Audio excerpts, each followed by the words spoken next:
Chakra TV நேயர்களுக்கு நமஸ்காரம். இந்த இனிய காலை பொழுதிலே உங்கள் அனைவரையும் சுபதினம் நிகழ்ச்சியில் சந்திப்பதில் மிக்க மகிழ்ச்சி. இன்று 1/3/2025 இந்த நாள் எப்படிங்கிறத பார்க்கலாம் வாங்கோ. இன்றைய தினம் குரோதி வருடம் மாசி மாதம் 17ஆம் தேதி சனிக்கிழமை. திதி பார்த்தோம்னா வளர்பிறை த்விதியை திதி நள்ளிரவு 12:09 வரைக்கும் இருக்கு. அதனைத் தொடர்ந்து வளர்பிறை திருத்தியை திதியானது வந்து விடுகிறது. இன்னைக்கு நட்சத்திரம் பார்த்தோம்னா பூரட்டாதி நட்சத்திரம் பகல் 11:21 வரைக்கும் இருக்கு. அதனைத் தொடர்ந்து உத்திரட்டாதி நட்சத்திரம் என்பதும் வந்து விடுகிறது. பகல் 11:21 வரை, அதாவது பூரட்டாதி நட்சத்திரம் இருக்கின்ற வரை இந்த நாளானது ஒரு மரண யோகம் கூடிய நாளாக இருக்கிறது. அதனைத் தொடர்ந்து சித்த யோகம் என்பதும் வந்து விடுகிறது. இதுபோக பஞ்சாங்கத்திலே வரக்கூடிய யோகம் அப்படின்னு சொல்லி பார்த்தோம்னா இன்னைக்கு சாத்தியம் அப்படிங்கிற ஒரு நாம யோகத்தை கொடுத்துருக்கா. கரணம் பார்த்தோம்னா பாலவம் அப்படிங்கிற ஒரு கரணத்தை கொடுத்துருக்கா. இந்த நாளானது ஒரு கீழ்நோக்கு நாளாக அமைந்திருக்கிறது. இன்னைக்கு என்ன ஸ்பெஷல் அப்படின்னு சொல்லி பார்த்தோம்னா இன்றைய தினம் பஞ்சாங்கத்திலே சந்திர தரிசனம் அப்படிங்கிறத கொடுத்துருப்பா. ஆக இன்றைய தினம் மாலை பொழுதிலே சந்திர தரிசனம் செய்வதற்கு மறக்காதீர்கள் என்பதற்காக நினைவூட்டுகிறோம். இதுபோக இந்த நாளானது ஒரு கரி நாளாகவும் அமைந்திருக்கிறது. கரிநாள் அப்படின்னு சொன்னால் சூரியனுடைய தீட்சண்யம் அதிகமாக இருக்கக்கூடிய நாள். இந்த நாளிலே எல்லா விதமான சுப நிகழ்ச்சிகளையும் தவிர்க்க வேண்டும் அப்படிங்கிறத நம்முடைய முன்னோர்கள் வலியுறுத்தி இருக்கிறார்கள். இதுபோக இந்த நாளானது ஸ்ரீ ராமகிருஷ்ண பரமஹம்சரினுடைய ஜெயந்தி நாளாகவும் அமைந்திருக்கிறது. சென்னையை பொறுத்தவரை இன்றைய தினத்தினுடைய சூரிய உதயம் என்பது காலை 6:28 சூரிய அஸ்தமனம் என்பது மாலை 6:14 சந்திர உதயம் என்பது காலை 7:15 சந்திர அஸ்தமனம் என்பது இரவு 7:41 சம்பவிக்கிறது. பிரம்ம முகூர்த்தம் பார்த்தோம்னா நாளைய தினம் அதிகாலை 4:49 முதல் காலை 6:27 வரையில் நீடித்திருக்கிறது. சென்னையை பொறுத்தவரை இன்றைய தினத்தினுடைய ராகு காலம் என்பது காலை 9:24 முதல் பகல் 10:53 வரையிலும், யமகண்டம் என்பது மதியம் 1:49 முதல் மதியம் 3:17 வரையிலும், குளிகை காலம் என்பது காலை 6:28 முதல் 7:56 வரையிலும் சம்பவிக்கிறது. தினாந்தம் பார்த்தோம்னா இன்றைய தினம் இரவு 1:52 கொடுத்துருக்கா. சூலம் பார்த்தோம்னா இன்றைக்கு கிழக்கே சூலம் காலை 9:36 வரையில் அந்த சூல தோஷம் என்பது உண்டு. அதற்குரிய பரிகாரமாக தயிர் அருந்திவிட்டு கிழக்கு திசையை நோக்கி பயணிக்கலாம் அப்படிங்கிறதையும் சொல்லியிருக்கா. இன்றைய தினத்தினுடைய ஆன்மீக தகவலாக, இதை ஆன்மீக தகவல்னு சொல்கிறத விட ஜோதிட தகவல்னு தான் சொல்லணும். ஒவ்வொரு சனிக்கிழமை நாளுமே நம்ம மெடிக்கல் அஸ்ட்ராலஜி அப்படிங்கிற தலைப்பில் பார்த்துட்டு வரோம் இல்லையா. அந்த வரிசையில் இன்னைக்கு என்ன பார்க்க போகிறோம்னு சொல்லி பார்த்தோம்னா சூரியனே இந்த உலகின் ஆதார சக்தி அப்படிங்கிற தலைப்பில் தான் பார்க்க போகிறோம். அதாவது கடந்த வாரம் என்ன பார்த்தோம்னு சொல்லி பார்த்தோம்னா இந்த பகல் நேரத்திலே இந்த சூரிய ஒளியினை வாங்கி கொள்ள வேண்டும். அதனை மிஸ் பண்ணக்கூடிய இந்த நைட் ஷிஃப்டில் வேலை பார்க்குறா இல்லையா, அவர்கள் எது போன்ற குறைகளை சந்திக்கிறார்கள் என்பதைத்தான் அப்படி மேலோட்டமாக பார்த்தோம். இந்த வாரம் அது பற்றி சற்று விரிவாக பார்க்க போகிறோம். தொடர்ந்து இந்த நைட் ஷிஃப்டில் பணியாற்றி கொண்டே இருப்பவர்களினுடைய அந்த உடல்நிலையை ஆராய்ந்தமையானால் அவர்கள் அந்த நோய் எதிர்ப்பு சக்தி, நோய் எதிர்ப்பு திறன் குறைய பெற்றிருக்கிறார்கள் அப்படிங்கிறது ஒரு சர்வேங்கிறது சொல்கிறது.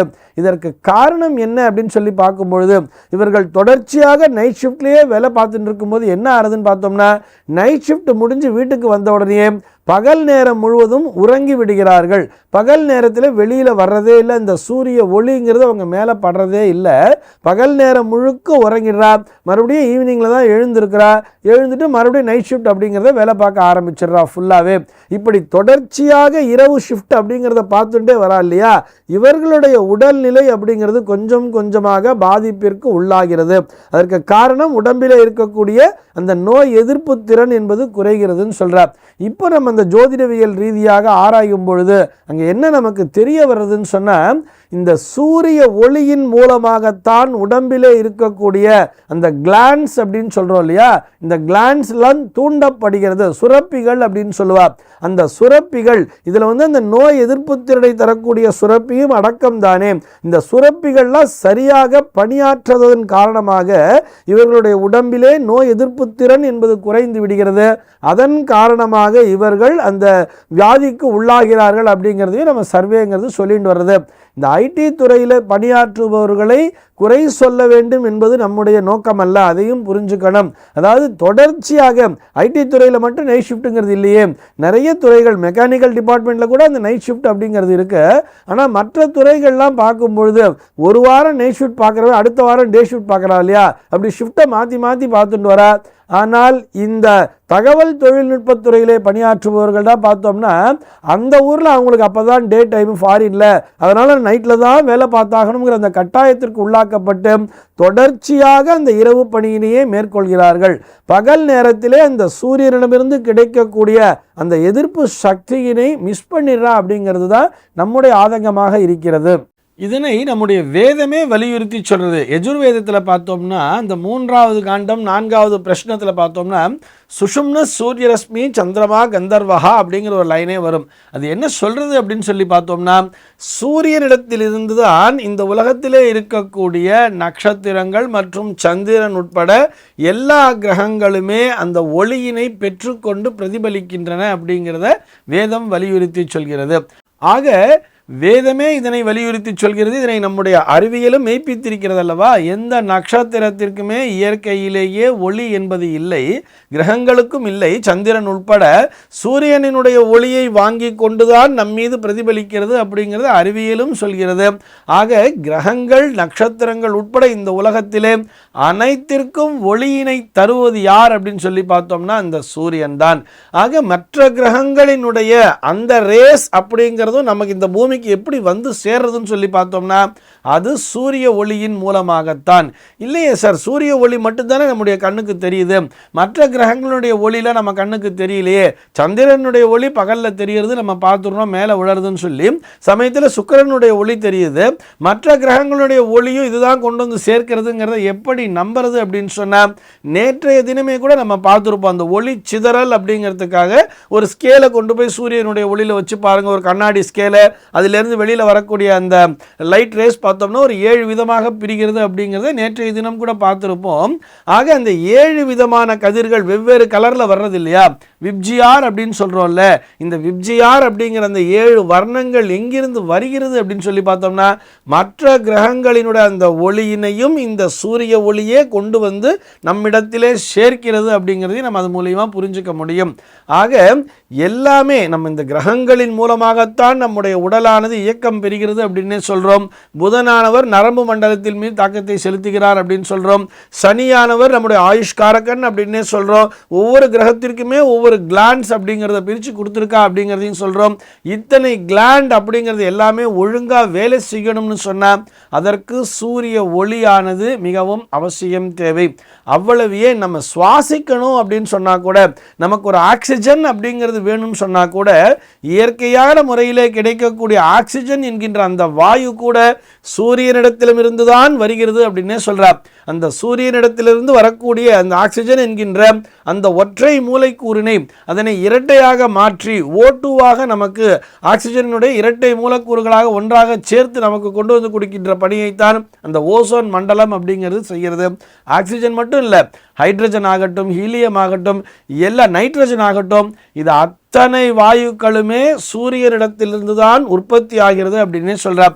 இவ்வளவு ஏன் நம்மளே இந்த ஃபோட்டோசிந்தசிஸ் அப்படிங்கிறத படிச்சிருப்போம் இல்லையா, தமிழில் ஒளிச்சேர்க்கை அப்படிங்கிறத படிச்சிருப்போம். ஒரு மரமானது அது நல்லபடியாக செழித்து வளரணும்னு சொன்னால் அதற்கு அவசியம் சூரிய ஒளிங்கிறது வேணும் தானே. அந்த பச்சையம் அப்படின்னு சொல்லக்கூடிய அந்த குளோரோஃபில் கூட எங்கேருந்து கிடைக்கும்னு சொன்னால் அது சூரிய ஒளியிடமிருந்து தானே.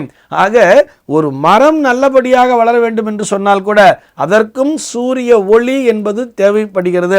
இத்தனை மகத்துவம் வாய்ந்த இந்த சூரிய ஒளியினை நாம் புறக்கணிக்கலாமா?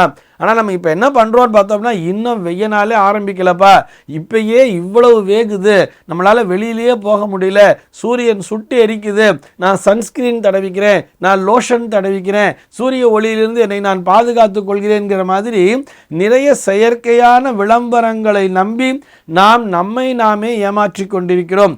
நம்முடைய உடம்பிற்கு இயற்கையாக கிடைக்கக்கூடிய சக்திகளை நாமே திரையிட்டு மறைக்கிறோம் அப்படிங்கிறதையும் புரிஞ்சுக்கணும். சூரிய வெளிச்சம் மேலே பட்டால் நம்ம கருத்து போயிடுவோம், நமக்கு சன்ஸ்ட்ரோக் வந்துடும் அப்படின்னு சொல்கிறதெல்லாம் நிச்சயமாக நம்ப தகுந்தது அல்ல அப்படிங்கிறதையும் புரிஞ்சுக்கணும். நிறைய அதுக்கு ஏற்ற மாதிரி தண்ணி குடிச்சுட்டே இருக்கணும்.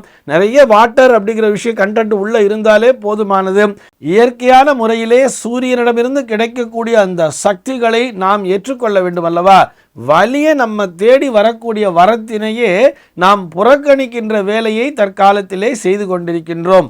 இந்த உண்மையினை உணர்ந்து சூரியனை வழிபடுவோமாக, சூரிய ஒளியினை பெற்றுக்கொள்வோமாக. குறைந்தபட்சமாக காலையில் ஒரு 2 மணி நேரம், சாயங்காலம் சூரிய அஸ்தமனத்துக்கு முன்னாடி ஒரு 2 மணி நேரமாவது உடம்பிலே நம்முடைய அந்த சூரிய ஒளியானது பட வேண்டும். நோய் எதிர்ப்பு சக்தியானது பெருக வேண்டும்.